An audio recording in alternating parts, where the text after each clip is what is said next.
Hello, I'm Angela, and this is our EE123 Digital Signal Processing project. These are my project partners, Anuj and YeSeon. The goal of our project is to compress and transmit an image over radio waves. To compress the image, we'll be using a DCT type compression scheme.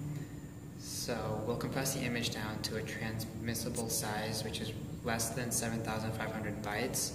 So once we transmit, once we compress, we will then transmit it over, and on the receiving end you will see that it will receive the packets as shown through the printouts of these packets, and at the very end it will then decompress and it will display the saved image. So essentially what's happening is we first take the RGB image and we convert it to YCBCR, which is more easily compressible.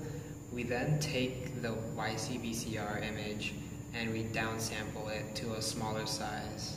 We then pad the image to a multiple of 8 so that we can take the 8 by 8 clockwise DCT of the image.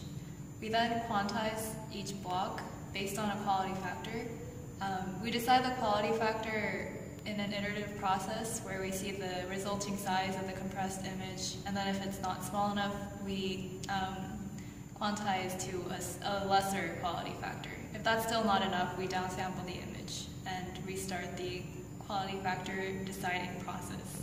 We then take the received packets and decode it by essentially running the reverse of the compression. After quantization, we perform a zigzag traversal of each 8 by 8 DCT block from low to high frequencies. The DC component does not change much from block to block, so we encode the difference in value from the previous block. Since most high-frequency components are 0, we use skip value run length encoding on AC components. After this process, we use this JPEG standard Huffman encoding tables to compress our image into a string of 1s and 0s. After we compress the image, we get the compressed bytes and any additional metadata we need in order to decompress the image on the other end. We pack all this information into packets and we send them using AFSK modulation similar to Lab 5. Here we can see the information being sent through this radio. Here we can see this radio receiving the information. On the left is the original image, and on the right is the image after it's been compressed and decompressed. We had a lot of fun and learned a lot from this project. Thanks for watching our demo.